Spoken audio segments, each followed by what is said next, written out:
अस्सलाम वालेकुम नाज़रीन, मुज़म्मिल सरवरदी के ऑफिशियल यूट्यूब चैनल के साथ मैं हूं मुज़म्मिल सरवरदी। उम्मीद है आप खैरियत से होंगे। हमारा ये जो वीलॉग है ये पाकिस्तान, आपको जैसे पता है कि हम आलमी मामलात पे करते हैं, इंटरनेशनल डिप्लोमेसी पे करते हैं, आलम दुनिया में जो जंगें जा रही हैं उसको डिस्कस करते हैं, आलमी हालात को डिस्कस करते हैं।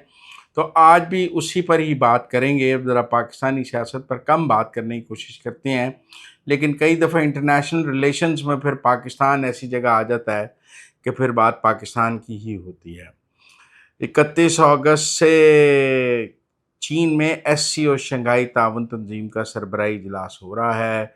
जितने शंघाई ताउन तंजीम के मेंबरान हैं उनके सरबराह चीन में इकट्ठे हो रहे हैं और बिलाशुबा एक बहुत बड़ा मेला वहाँ पे सरबराही मेला लग रहा है। पुतिन भी जा रहे हैं और नरेंद्र मोदी भी जा रहे हैं और शहबाज शरीफ भी जा रहे हैं और बहुत से मुल्क जो शंघाई ताउन तंजीम के मेंबरान हैं उन ममालिक के सरबराह वहाँ जाएंगे। तो एक इंटरनेशनल डिप्लोमेसी का बहुत बड़ा गढ़ आपको चाइना नज़र आएगा कि पुतिन भी मौजूद है, शी भी मौजूद है, मोदी भी मौजूद है, शहबाज शरीफ भी मौजूद है, ईरान का सदर भी मौजूद है, सऊदी अरब कतर के सरबराहान भी मौजूद हैं, सेंट्रल एशिया पूरा मौजूद है। डॉक्टर साहब, कितने चांस आपको लगते हैं कि शहबाज मोदी मुलाकात चाइना में हो सकती है? मेरे नज़दीक सिफर। क्यों? सिग्नल्स जो हैं वो देखने पड़ते हैं। मोदी का जो दौरा शेड्यूल हुआ है वो उसका शेड्यूल ये बताता है कि वो अपने स्ट्रेटेजिक मकासद के साथ जा रहे हैं। वो चाइना में पहुंचने से पहले जापान जा रहे हैं। जापान क्वाड का मेंबर है। ठीक है।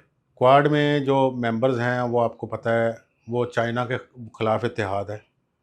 वो एक सिग्नल है चाइना के लिए भी कि मैं आपके यहाँ आ रहा हूँ, लेकिन मैं इंडो पैसिफिक पॉलिसी से या क्वाड में कौन कौन है? क्वाड में वो 4 मेंबर हैं, जापान, ऑस्ट्रेलिया, इंडिया और अमेरिका। तो अमेरिका से लड़ाई है। अमेरिका से लड़ाई है ना, लेकिन क्या अमेरिका और से अमेरिका के बाद, अमेरिका के बगैर क्वाड की हैसियत ज़ीरो है। अमेरिका के बगैर क्वाड की हैसियत आप मिलिट्री के हवाले से या सिक्योरिटी के हवाले से तो उसको ज़ीरो तो नहीं कह सकते, लेकिन कम हो जाती है। लेकिन सफारती हवाले से जापान के साथ इंडिया का अलाइन करना ये बहुत अहम है और बीजिंग के लिए सिग्नल है। जो चीन और जापान की राइवलरी है उसको आप ज़रूर मद्देनज़र रखें। आप ये ना देखें कि मोदी वहाँ जा रहे हैं तो मोदी अपना एजेंडा या अपनी स्ट्रेटिजिक जो उनकी अहमियत है उसको कम करेंगे। आप जहाँ तक देख रहे हैं शहबाज शरीफ और नरेंद्र मोदी की मुलाकात, वो मुझे सिफर नज़र आती है। और वहाँ पे एक क्लैश नज़र आएगा आपको। वहाँ पे क्लैश ये होगा कि नरेंद्र मोदी वहाँ पे क्रॉस बॉर्डर टेररिज्म का हवाला देंगे पाकिस्तान का नाम लिए बगैर, और पाकिस्तान की तरफ से जो बात होगी वो ट्रेड की होगी, कनेक्टिविटी की होगी। ये दो नैरेटिव्स हैं। पाकिस्तान का नैरेटिव है ट्रेड और कनेक्टिविटी, इंडिया का नैरेटिव है क्रॉस बॉर्डर टेररिज्म। और जब क्रॉस बॉर्डर टेररिज्म का नाम आएगा, SCO में बैठे तमाम सरबराहान, वहाँ पे 20 सरबराहान ममलिकत मौजूद होंगे। वहाँ पे जब मोदी ये नाम लेंगे, ये बात करेंगे, एक बाकायदा रिफ्ट नज़र आएगी। चाइना टेररिज्म के हवाले से, शंघाई ताउन तंजीम भी टेररिज्म के हवाले से उसकी पॉलिसीज़ हैं, पाकिस्तान उनको एक्नॉलेज करता है, पाकिस्तान इस मामले में वहाँ साथ खड़ा है। लेकिन क्रॉस बॉर्डर टेररिज्म का एक ख़ास हवाला है, वो उस हवाले पे चाइना उनके साथ खड़ा नहीं होगा। इसका एलामिया भी मुत्तफ़िका नहीं हो सकेगा। आप तो बात करते हैं शहबाज और नरेंद्र मोदी मुलाकात की। आपने वाजपेयी को पाकिस्तान आते देखा, आपने मोदी को रायविंड आते देखा। आप इस हवाले से ज़्यादा इन दोनों को जानते हैं, सियासी मामलात को, लेकिन स्ट्रेटेजिक मामलात पे मैं ये मेरा मौक़िफ़ है। देखें डॉक्टर साहब, दुनिया बदल रही है इंडिया के लिए। आप इंडिया के तनाजुर में देखें, आप ख़ुद को इंडिया की जगह देखें। देखें, ये जो क्वाड था, ये जो सारे इत्तेहाद थे ना प्रो अमेरिका, ये तब तक ही इंडिया के लिए सूटेबल थे जब तक इंडिया जो था अमेरिका की डार्लिंग था। आप देखें, यूरोप ने इंडियन रिफाइनरी और इंडियन शिपिंग पर पाबंदियां लगाईं। जो ही अमेरिका ने आंखें फेरी, यूरोप ने पाबंदियां लगानी शुरू कर दी, क्योंकि वो सारी दुनिया, जापान हो जाए, ऑस्ट्रेलिया हो जाए, यूरोप हो जाए, वो अमेरिका की आंख के इशारे पर चलते हैं।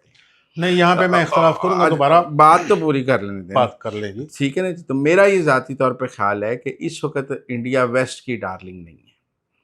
इंडिया वेस्ट की रूस यूक्रेन लड़ाई में इस वक्त भी रूस जो इंडिया का वजीर खारजा है वो मॉस्को में है, ठीक है ना। टैरिफ उन पर लग रहा है 27 को इम्प्लीमेंट हो रहा है, मजीद 25%। ठीक है ना। और अमेरिकन सेक्रेटरी ऑफ स्टेट ने कहा है कि भारत तो हमसे बात करने के लिए तैयार नहीं है, बहुत रिजिड है। और आज भी अमेरिका के एक ट्रेड रिप्रेजेंटेटिव ने इंडिया के खिलाफ लंबी तकरीर की है कि वो रूस का ऑयल लॉन्डर करके दुनिया में बेच रहा है। 2020 से चीनियों पर इंडिया के वीज़ों पर पाबंदी थी, ख़त्म हुई। अमेरिका चाइना और इंडिया में ट्रेड शुरू हुई। अब बात सुनने आप, कुजा लड़ाई थी बॉर्डर पे, सोटियों से एक दूसरे के फौजियों को मारा। कुजा अब जो है वो एक दूसरे के लिए डायरेक्ट फ़्लाइट्स खोल रहे हैं, बॉर्डर पे इकोनॉमिक जोन्स बना रहे हैं और चाइना के साथ चलने का एक रास्ता बना रहे हैं। पिछली जो एससीओ कॉन्फ्रेंस थी जो डिफेंस सेक्रेटरीज के मिनिस्टर्स की थी, जिसका मुश्तरका एलामिया नहीं था, जो पहलगाम के बाद थी, उस वक्त इंडिया और अमेरिका की लड़ाई नहीं थी। आज इंडिया बहुत तन्हा है, उसको इस ब्लॉक की ज़रूरत है और इस ब्लॉक की ज़रूरत के लिए ही मोदी चाइना जा रहा है, वरना मोदी कभी चाइना ना जाता। मोदी बिल्कुल इसीलिए चाइना जा रहा है, लेकिन आप इसको एक और पहलू से ज़रूर देखें कि उसका जापान से होके बीजिंग पहुंचना, ये एक सिग्नल्स हैं, ये सिग्नल बहुत तगड़े सिग्नल हैं। वो चीन को ये नहीं कह रहा कि मैं आपको साथ को गर्मजोशी दिखाने आ रहा हूँ, वो उसके एक राइवल के घर से होकर जा रहा है। ये बिल्कुल वैसे ही है जैसे चीन का वजीर खारजा दिल्ली से इस्लामाबाद पहुंचता है। तो सिग्नल्स दोनों तरफ से वो अच्छे नहीं हैं। आप समझें, लेकिन मेरे ख्याल में वो जापान को, यूरोप को अमेरिका के साथ लॉबिंग के लिए इस्तेमाल करना चाहता है मोदी, क्योंकि अमेरिका इस वक्त मोदी का दर्द सर है।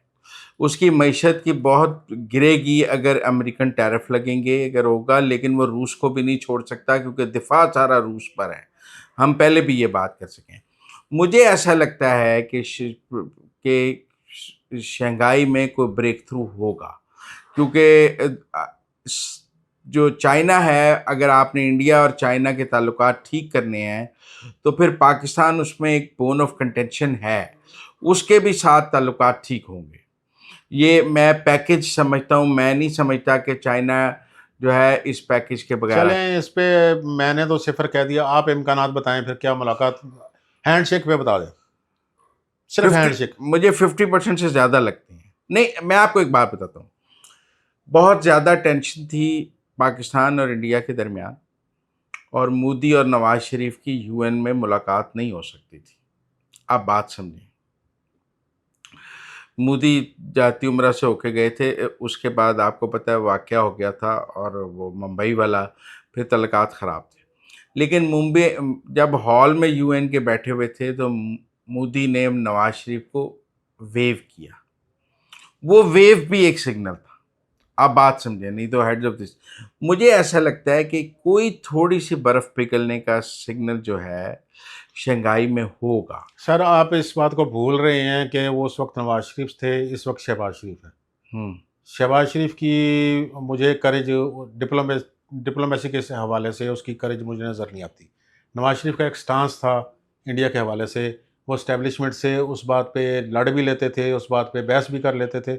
आपका ख्याल है कि शहबाज शरीफ इस बात पे फ़ौज को बाईपास करके तो वो निकल जाएंगे? नहीं, आप फौज को भी गलत, फौज ने इमरान खान के दौर में दुबई में बैठ के सीज फायर किया है।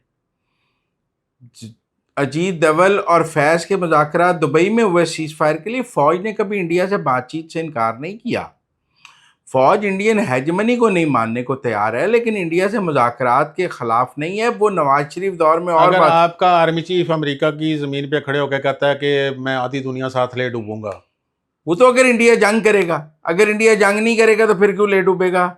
वो ये कहता है कि अगर मेरा पानी बंद करेंगे, अगर आप मेरी बात सुने, डैम हम उड़ा देंगे, अगर आप हमला करेंगे तो मैं बम मार दूंगा।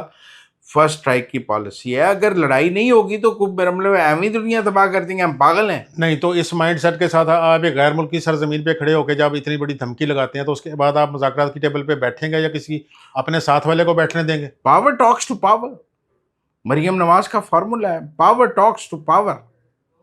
लेकिन कमजोर से कोई बात नहीं करता। मरियम नवाज वजीर आजम नहीं है। तो ठीक है, मरियम नवाज वजीर आजम नहीं है। चलें, मेरे ख्याल में मैं डिप्लोमेसी के हवाले से और शहबाज शरीफ साहब की अंदरूनी पॉलिसियों के हवाले से मैं उनको एक अच्छा मुंतजिम ज़रूर मानता हूँ, लेकिन उनको डिप्लोमेट नहीं मानता।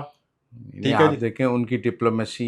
अच्छा, मैं आपको एक बात बताऊं, उनकी डिप्लोमेसी टुवर्ड्स टर्की देखें, टुवर्ड्स अज़रबैजान देखें, टुवर्ड्स ईरान देखें। अच्छा, ये उनकी डिप्लोमेसी जो है, ये उनकी वही डिप्लोमेसी है जो ट्रंप और मोदी करते रहे, ज़ाती ताल्लुकात की डिप्लोमेसी है। उन्होंने कभी भी किसी मुश्किल जो दो तरफा ताल्लुकात थे उनमें कहीं किरदार अदा किया हो। नवाज शरीफ नज़र आते हैं, शहबाज शरीफ कहाँ थे? ईरान के साथ। ठीक है जी। बेनज़ीर ऐसा काम ईरान कर के सकती साथ। थी। ठीक है जी। जरदारी ऐसा काम कर सकती हैं। मुझे शहबाज देखें, शरीफ जब में आज वो एक नज़र मिनट, नहीं आता। आज पाकिस्तान आलमी सतह पर सफारती तौर पे तनहा नहीं है। इस जंग में किन 3 मुल्कों ने पाकिस्तान का बहुत साथ दिया है? आप एक मिनट, ये ऑपरेशन सिंदूर में क्रेडिट देने की कोशिश कर रहे हैं, मैं क्रेडिट नहीं दे रहा, मैं जिनको आपको क्रेडिट देने की कोशिश कर रहे हैं, उनकी जमात का बयानिया है कि ये खारजा पॉलिसी नवाज शरीफ डॉक्टर साहब सादा सवाल पूछ रहा हूँ कि ये जो ऑपरेशन सिंदूर है, इसमें किन 3 मुल्कों ने पाकिस्तान का साथ दिया? आप जिनको डिफेंड कर रहे हैं, जिस शख्सियत को, मैं तो आपसे जमात 3 मुल्कों के नाम पूछ रहा हूँ। मैं नाम तो बाद में बताता हूँ, लेकिन जिनको आप डिफेंड कर रहे हैं उनकी अपनी जमात कहती है कि ये खारजा पॉलिसी नवाज शरीफ इसाक डार के जरिए चला रहे हैं, और जो जितनी सफारती सरगर्मियाँ हो रही हैं ये विजन नवाज शरीफ का है। शहबाज शरीफ का नाम उनकी अपनी जमात नहीं लेती। अच्छा, मैं छोड़ें, आप मेरी बात सुनो। वो जमात का सरबराह नवाज शरीफ है, वो बात अपनी जगह मौजूद है। मुझे ये बताएं, किन 3 मुल्कों ने ऑपरेशन सिंदूर में पाकिस्तान का साथ दिया? उनमें तो चाइना था, टर्की था, अजरबैजान था। एक मिनट, चाइना था। चाइना के साथ शरीफों के बेहतरीन ताल्लुकात, वो शहबाज शरीफ, चाइना डिप्लोमेसी, और टर्की शहबाज शरीफ ताल्लुकात, अजरबैजान शहबाज शरीफ ताल्लुकात। आप मेरी बात समझें, तीनों, ईरान शहबाज शरीफ ताल्लुकात।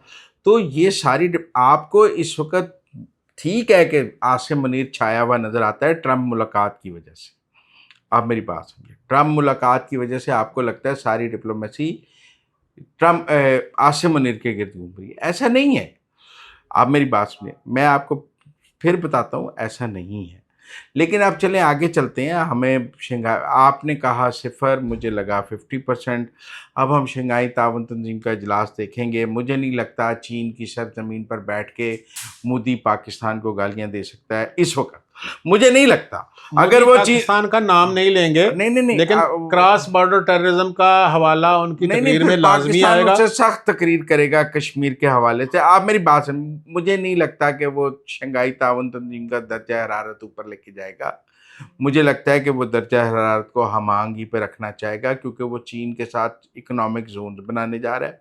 उसकी ट्रेड अगर अमेरिका से बंद होनी है, उसको चाइना से ट्रेड खोलनी है। आप बात समझे, चाइना से ट्रेड, उसका जो खसारा है वो बहुत ज़्यादा है, उसको इस तरह नहीं खोलनी है। उसके लिए उसने एक अंदरूनी पॉलिसी दी है, वो चाइना को उस तरह नहीं अंदर आने देगा।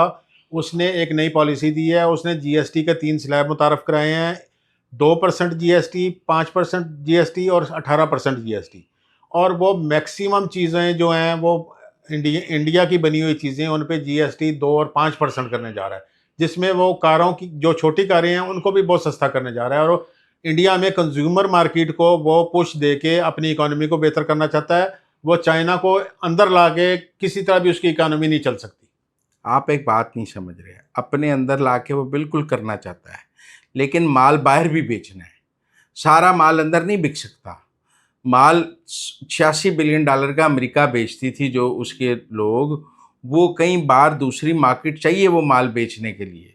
आप मेरी बात, और मैं आपको एक बात बताऊं, जैसे जैसे अमेरिका टैरिफ लगाएगा, अमेरिका इंश्योर करेगा कि वो माल यूरोप भी ना बेच सके, जापान भी ना बेच सके, क्योंकि फिर अमेरिका को लगेगा कि मेरी पाबंदियां लगाने का तो कोई फ़ायदा ही नहीं हुआ।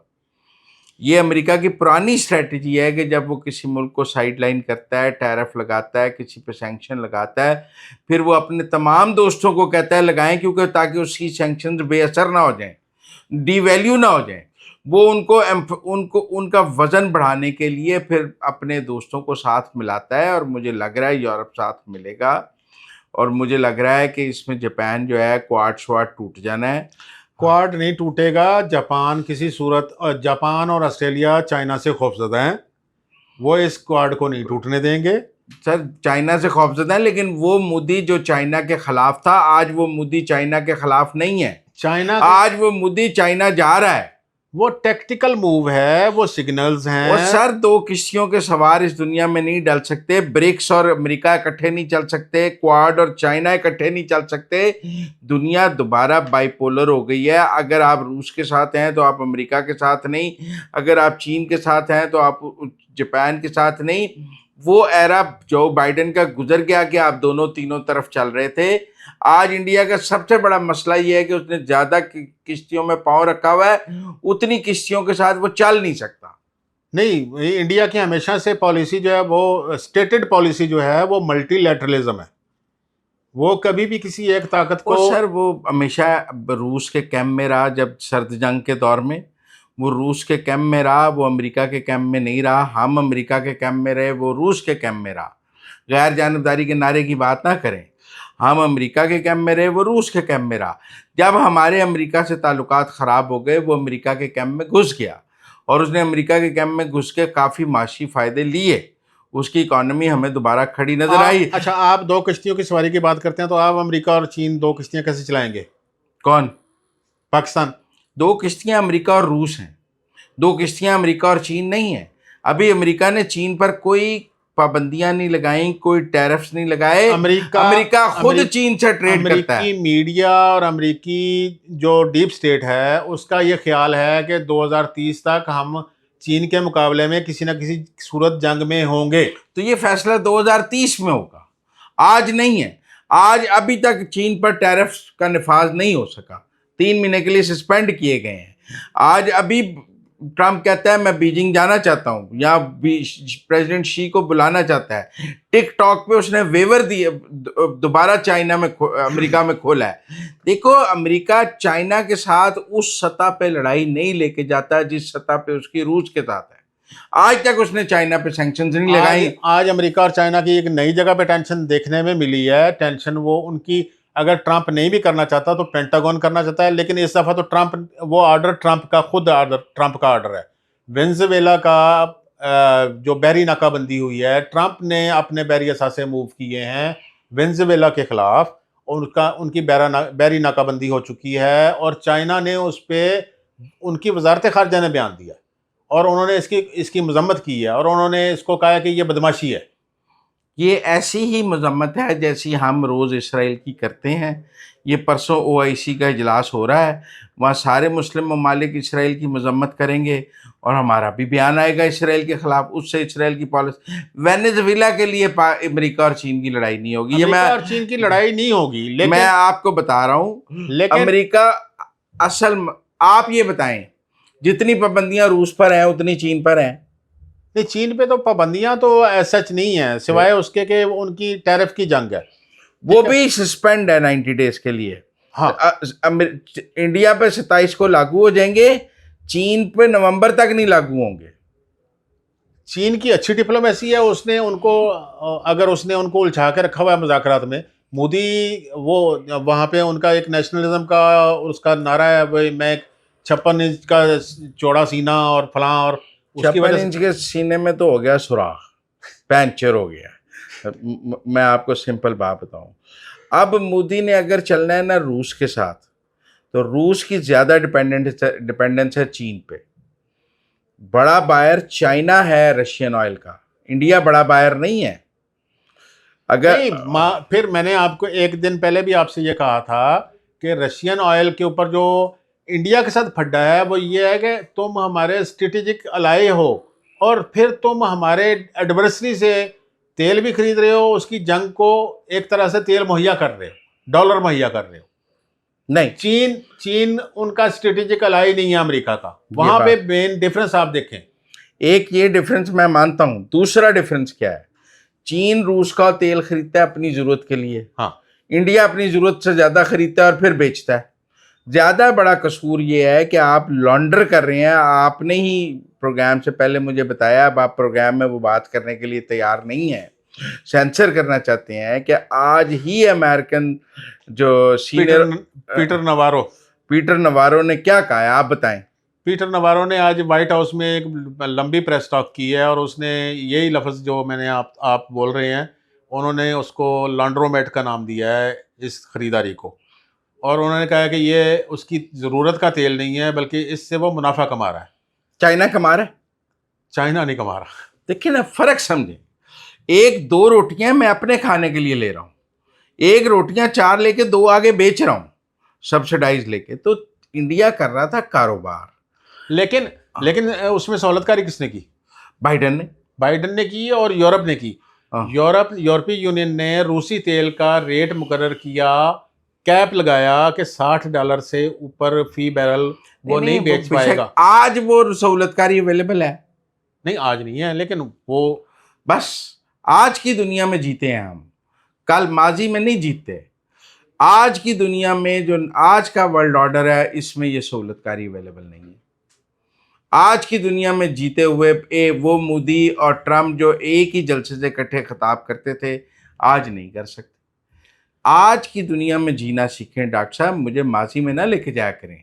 मैं कह रहा हूं आज की दुनिया में मोदी जिस बंद गली में है, वो चीन की सरजमीन पर पाकिस्तान को गाली नहीं दे सकेगा। नहीं, गाली तो नहीं देगा, नाम भी नहीं लेगा।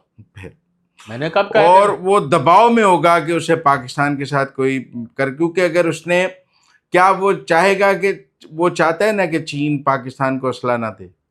बिल्कुल चाहता है। उसके लिए उसको कोई ना कोई मामलात पाकिस्तान से रिजॉल्व करने होंगे ना। नहीं, देखो इस वक्त इंडिया का सबसे बड़ा मसला क्या है, उसको अमेरिकन असला अवेलेबल नहीं। हाँ, ठीक, बिल्कुल। उसके बाद दुनिया में असले की मार्केट महदूद है, चीनी असला उसको अवेलेबल नहीं, उसको नहीं है अवेलेबल, उसकी मार्केट महदूद है। उसके पास दो ही ऑप्शन है, या तो वो फ्रांस से रुजू करे तैयारों के लिए, जो सोर्स कोड नहीं देता, जो सोर्स कोड नहीं देता, नहीं देता, या फिर यूरोपीय नेटो का बनाया हुआ टाइफोन है, टाइफोन वो भी सोर्स कोड नहीं देता। तो फिर रशिया देने को तैयार है। रशिया का उतना जदीद नहीं है जितना चाइना का है।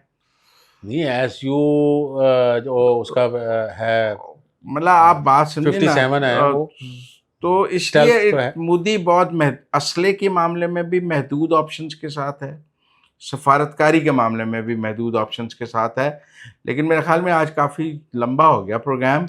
अब लोग भी इंतज़ार करेंगे कि चाइना में मोदी शहबाज कोई जेस्चर या मुलाकात या कोई वेव या हैंडशेक होता है या नहीं होता, देखते हैं।